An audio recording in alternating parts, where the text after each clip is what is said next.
Good morning friends, welcome to shorthand helpline. Shorthand helpline में आप सभी का स्वागत है। तो चलिए स्टार्ट करते हैं आज का डिक्टेशन, जिसकी स्पीड होगी 80 शब्द प्रति मिनट दैनिक जागरण और 100 शब्द प्रति मिनट जनसत्ता संपादकीय। तो सबसे पहले इसकी आउटलाइंस को देख लेते हैं। आउटलाइंस की पीडीएफ और इसकी पीडीएफ दोनों टेलीग्राम पर प्रोवाइड की जाती है। अगर आपने टेलीग्राम नहीं ज्वाइन किया है, डिस्क्रिप्शन बॉक्स ज्वाइन क्लिक करके डायरेक्ट ज्वाइन कर सकते हैं या फिर आप हमें कमेंट कर सकते हैं ताकि हम आपको लिंक प्रोवाइड करा सकें। सबसे पहले जागरण के आउटलाइंस को देख लेते हैं।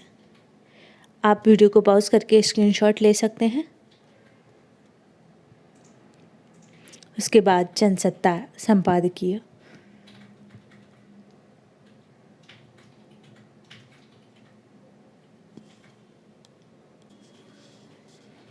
तो चलिए अब बढ़ते हैं डिक्टेशन की तरफ, जिसकी स्पीड होगी 80 शब्द प्रति मिनट।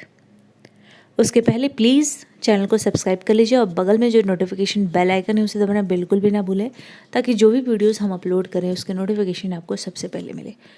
80 शब्द प्रति मिनट डिक्टेशन स्टार्ट होगा 3 सेकेंड बाद। स्टार्ट।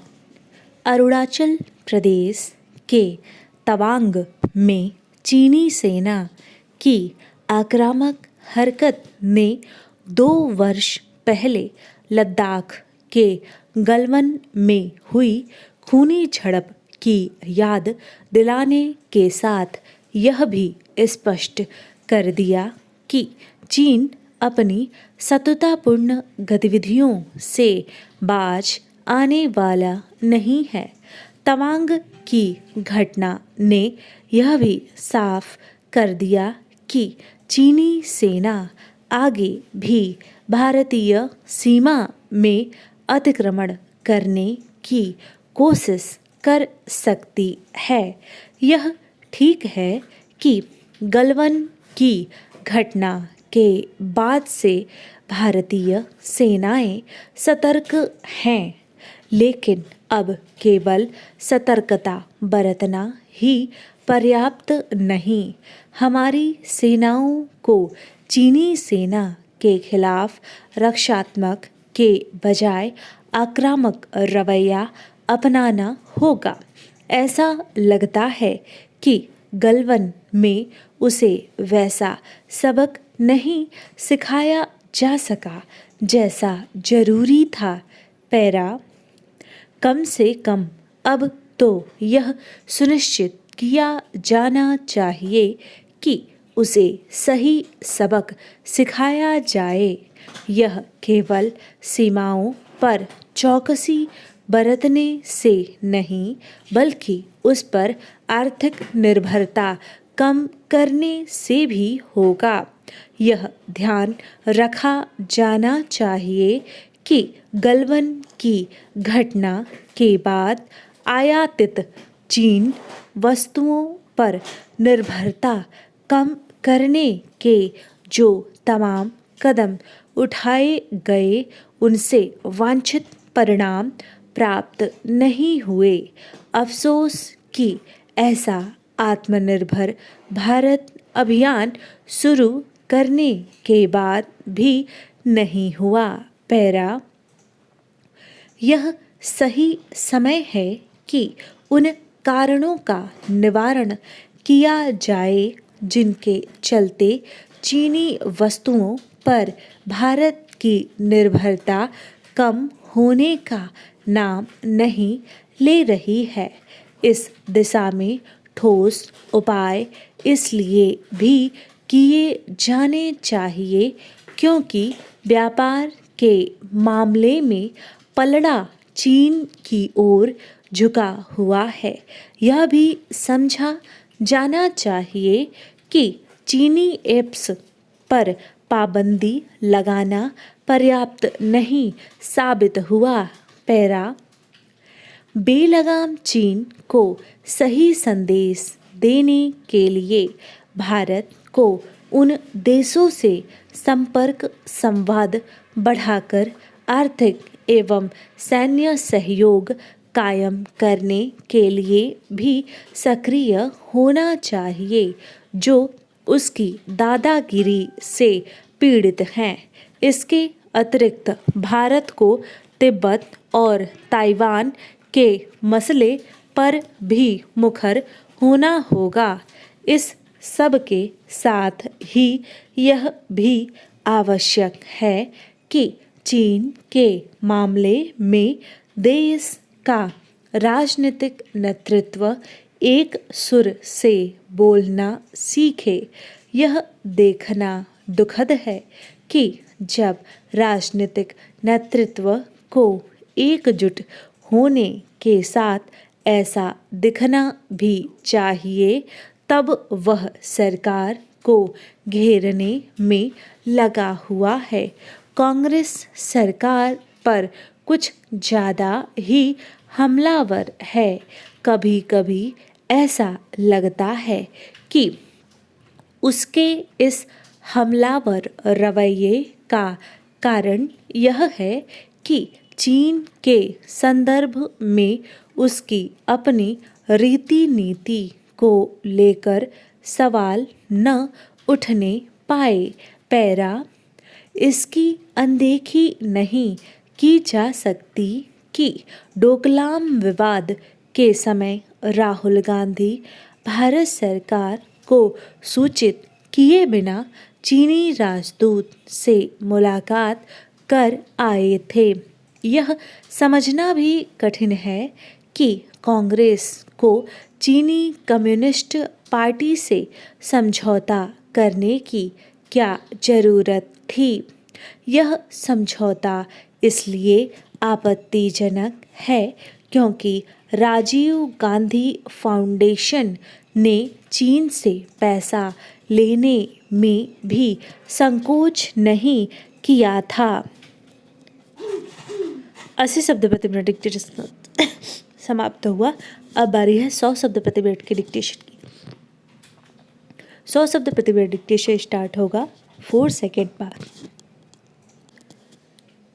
लेकिन उसके पहले हम आपको बता दें, यदि आप किसी एग्ज़ाम स्पेशल की तैयारी कर रहे हैं, जैसे कि Bihar civil court, Madhya Pradesh high court या फिर एसएससी CND की, तो आप हमारे पेड सीरीज को ज्वाइन कर सकते हैं।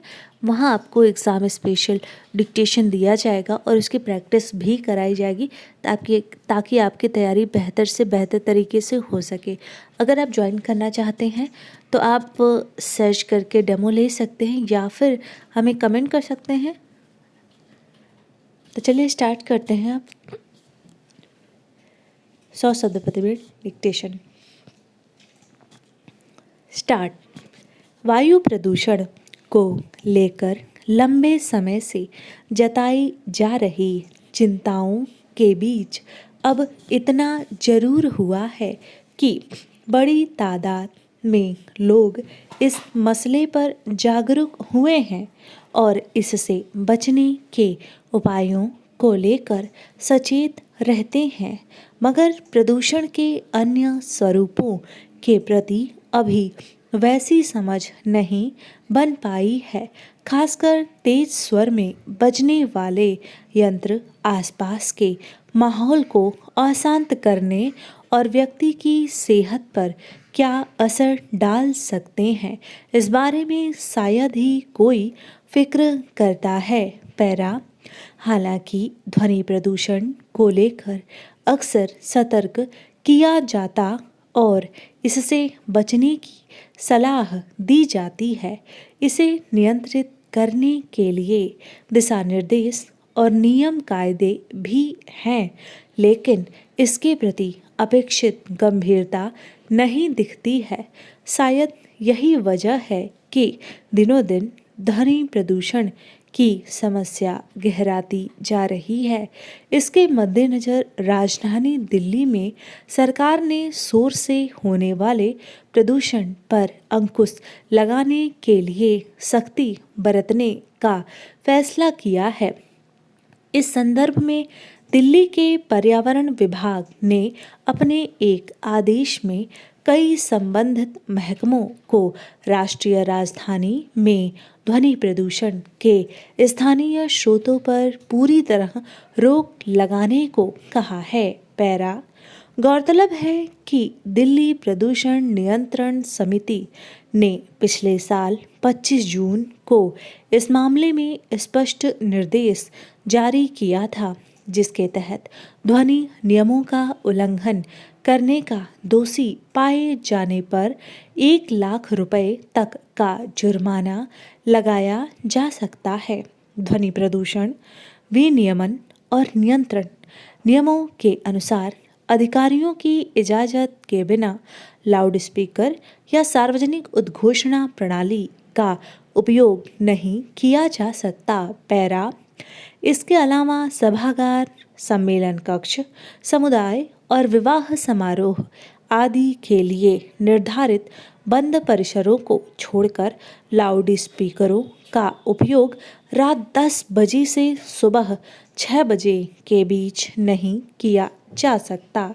दरअसल ये नियम पहले से लागू हैं, लेकिन यह छिपा नहीं है कि कभी विवाह तो कभी जागरण या किसी अन्य कारण से आयोजित समारोहों में लाउड स्पीकर आदि जिस तरह और जितनी तेज आवाज़ में बजाए जाते हैं, वे ध्वनि प्रदूषण के पैमानों को आमतौर पर बताते रहते हैं।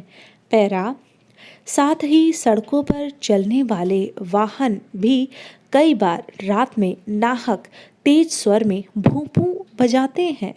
वह कोई संकेतक कम परेशानी की वजह ज़्यादा होता है, जबकि एक कुशल वाहन चालक केवल गाड़ी की बत्तियों की रोशनी की संकेतों के सहारे ही अपना रास्ता तय करता है। पैरा शायद ही इस बात का ध्यान रखने की कोशिश की जाती है कि ऐसे शोर से आसपास के लोगों को कितनी असुविधा हो रही होगी, लेकिन यह केवल असुविधा का मामला नहीं है। तेज या तीखे स्वर कान में पड़ने से कई शारीरिक बीमारियां और मानसिक परेशानियां हो सकती हैं। इसके असर से व्यक्ति बहरेपन, याददाश्त और एकाग्रता में कमी, चिड़चिड़ापन, अवसाद के अलावा नपुंसकता और कैंसर जैसी जानलेवा बीमारियों की चपेट में आ सकता है। पैरा ध्वनि प्रदूषण अगर उच्च और असुरक्षित स्तर तक है तो यह मनुष्यों के साथ साथ पशु पक्षियों और पेड़ों आदि को भी नुकसान पहुंचाता है। इस स्तर के खतरे के बावजूद लोग अगर इस समस्या के प्रति लापरवाही बरतते हैं तो यह एक तरह से आत्मघाती स्थिति है। इसलिए ध्वनि प्रदूषण को लेकर सरकार ने अगर सख्ती दिखाई है तो इसे एक जरूरी कदम माना जा सकता है, मगर असली तकाजा ऐसे निर्देशों को सख्ती से लागू करने का है। हालांकि अगर लोग अपने स्तर पर ही जागरूक हों और अपनी सेहत को सुरक्षित रखने का ही ख्याल रखें तो खतरनाक ध्वनि प्रदूषण से बचा जा सकता है। डिक्टेशन समाप्त हुआ। मिलते हैं नेक्स्ट वीडियो में। टिल देन अपना ख्याल रखिएगा और प्लीज़ चैनल को सब्सक्राइब कर लीजिएगा। धन्यवाद।